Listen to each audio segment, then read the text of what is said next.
What is going on, guys? Welcome to the video. We made it to day 30.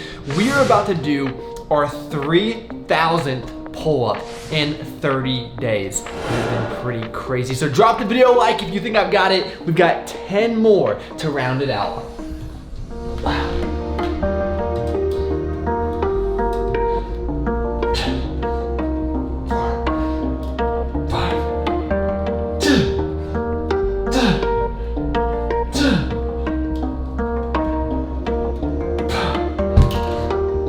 And we're done.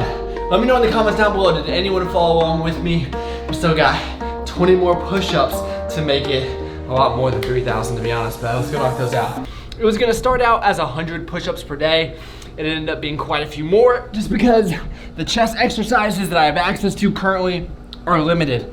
But the one thing that I will say, I've gotten much, much better at push-ups and pull-ups, both from a form standpoint as well as an efficiency. We're done. That wraps up the 30 days. So tomorrow we're gonna overview what changed, what happened, what went well, what didn't, and hopefully you guys can learn something from it.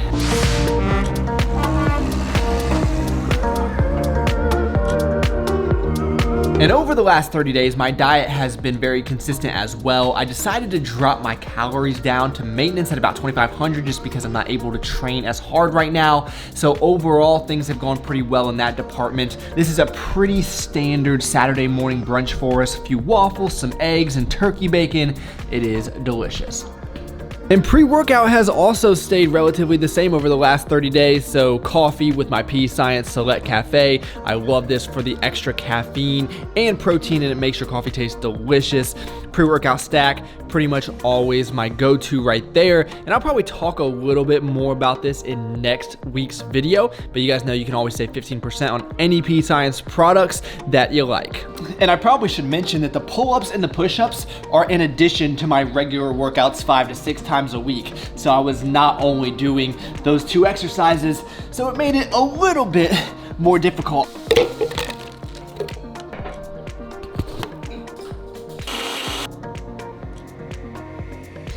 All right, so this whole 30-day push-up and pull-up challenge got started because of COVID-19. As I'm sure many of you can relate, when the gyms closed down, I was kind of scrambling for a little bit, trying to figure out what in the world am I supposed to do? One, to stay sane, and also just to try to preserve as much muscle as possible. And in my opinion, push-ups and pull-ups are some of the better exercises that you can do at home. So I thought this would be a great challenge for myself. And I really did enjoy it for the most part. And I actually started to film this every single day, day by day. But after about day 10, I was just kind of over filming the exact same thing over and over again. So of course I've got some footage for you guys, but I think the most telling part will be at the end when I show you day 1 versus day 30. So we'll get into the results, but before we do that, I wanted to jump into some pros and cons of this 30-day challenge. So pro number 1 is going to be accessibility to these 2 exercises. Everyone has access to do push-ups. You get on the ground, you knock them out. It's no problem unless you're in outer space, but I'm guessing if you are, you're probably not watching this video, although that'd be pretty cool. So let me know in the comments down below. And for pull-ups, I would say the majority of people have access to that as well. Whether that means you buy a pull-up bar to put in your door frame like I did, you go out to a park area if you want to risk it. I don't know that I'd be doing that right now. You put a metal rod in some trees like I've seen Nick Dompierre do. There's a lot of different ways you can do pull-ups on steps I've seen. There's so many different ways you can pull yourself up.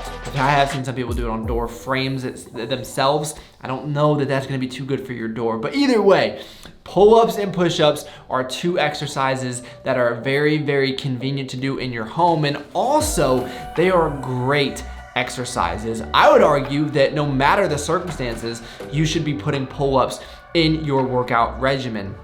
Now, to do as many sets as I did without focusing on progressive overload, I'll talk about later, so I don't know that that's optimal, but pull-ups in general are a great back movement. And push-ups, not something that I typically will incorporate at my level of training because I've been doing it for so long. You guys have to understand, I am 30 years old.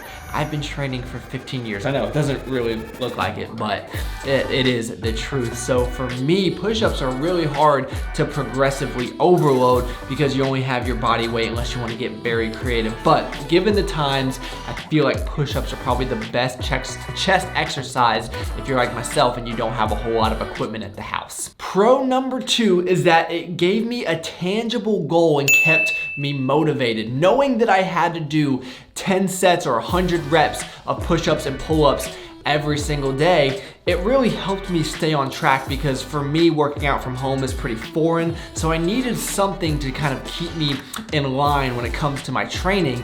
And for my experience level, which again, I would consider myself more advanced as a trainee, I think that the 100 pull-ups per day was a very good goal to shoot for because it wasn't incredibly easy, but also it wasn't necessarily taxing me out until I kind of got a little bit later on, which I'll talk about. But if you're a beginner, I don't think you're gonna be able to do 100 reps for 30 days of pull-ups. I think that'll be kind of tough. So just make your goal specific to you if it's something that you want to try out. For me, as I mentioned, this was the definition of a SMART goal. It was specific, it was measurable, it was attainable, but challenging, it was realistic, and it was timely. So I knew exactly when my end date was. So I found that having that goal in mind every single day for 30 days really allowed me to stay on track within my fitness goals. And as I mentioned a little bit earlier, it wasn't the only workout that I was doing. That was on top of my regularly scheduled workouts.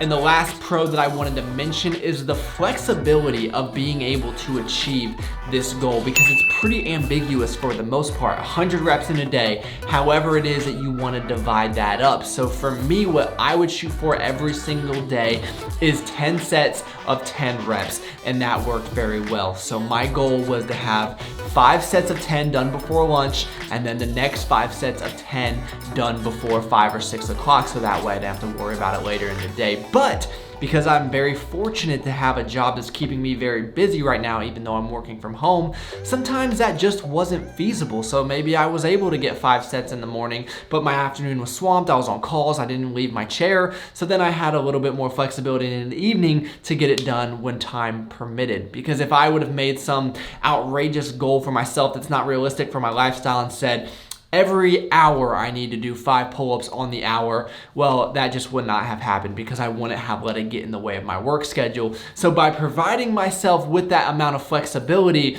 I was able to achieve the goal without any issues. Now, for the cons of this challenge, I would say one of them is just the monotony. It was kind of boring. Even right now, hearing the word pull-up, an exercise that I used to love, sounds kind of miserable. When I did my 3,000th pull-up last night, I just had this big sense of relief. Like, you know what?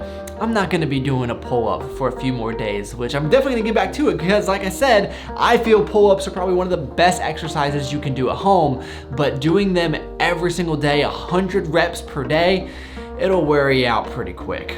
Now the biggest con in all of this and the biggest watch out I would give to all of you is just the tightness in your joints and the aches and pains that you will experience, mostly from doing the same movement rep after rep, day after day. So for me, it's been my elbows that have had some tendonitis in there now. And of course, you never want to set yourself up for an injury.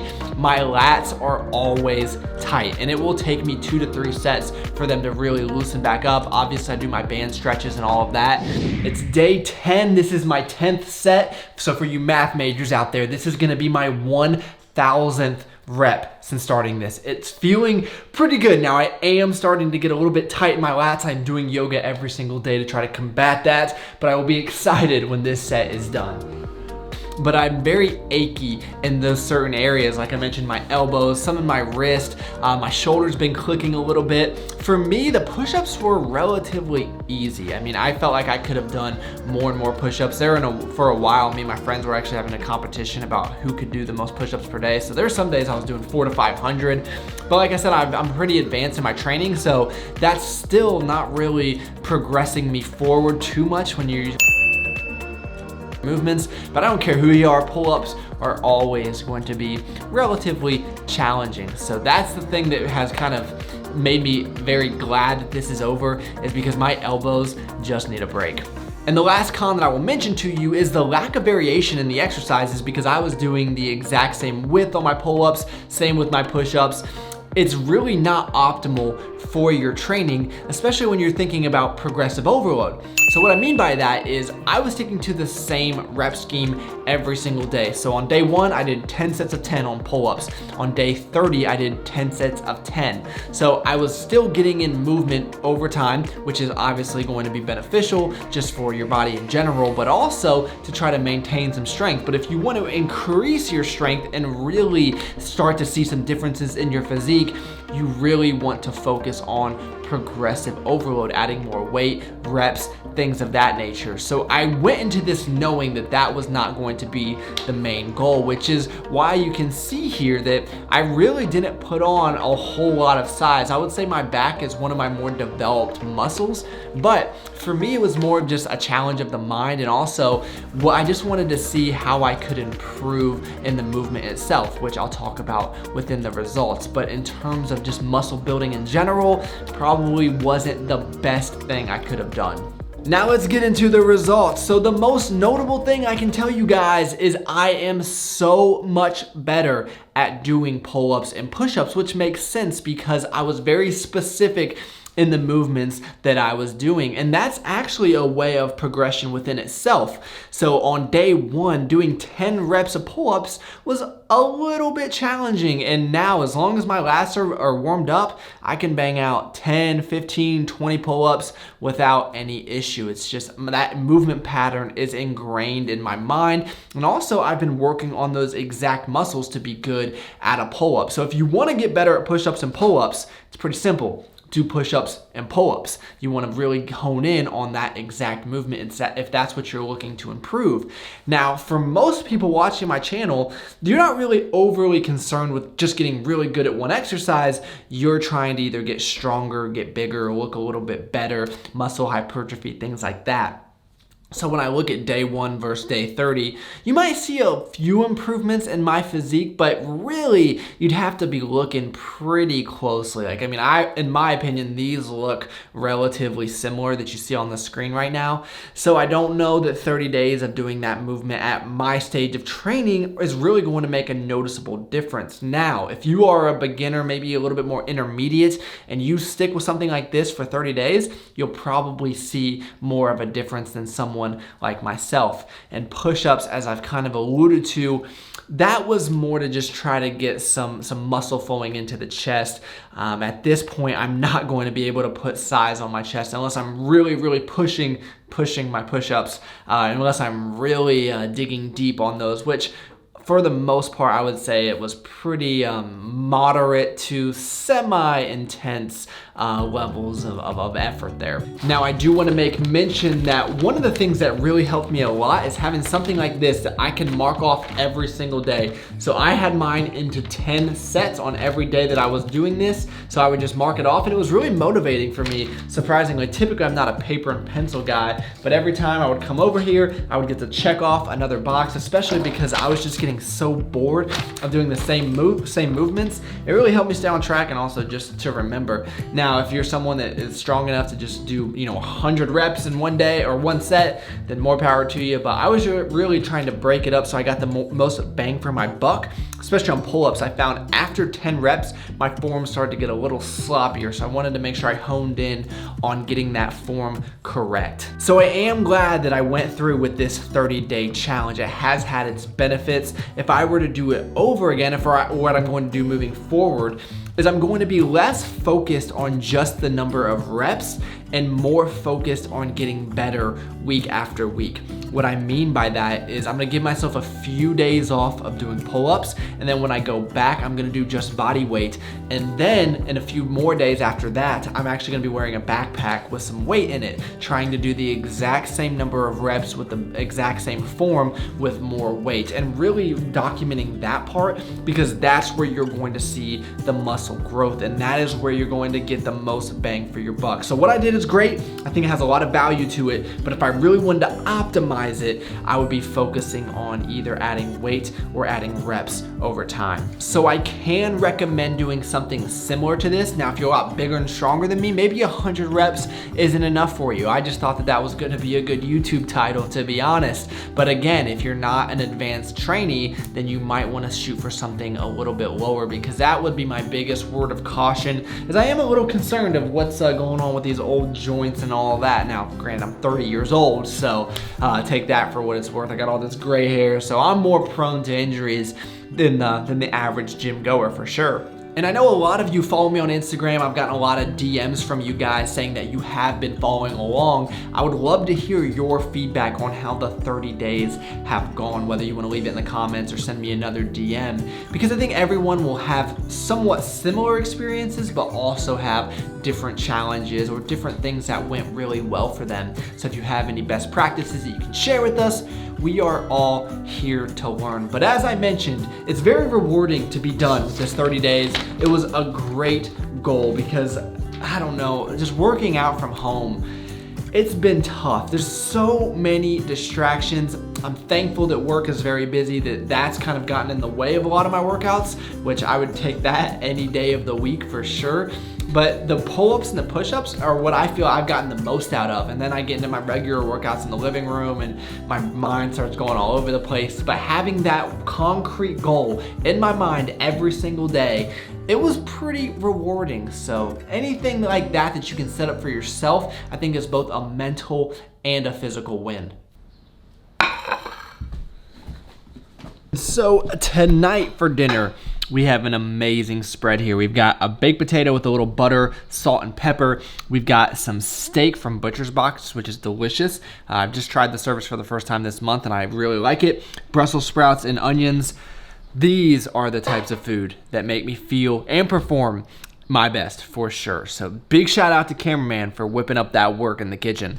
And then for dessert, Megan made some healthy, quote unquote, gluten-free cookies.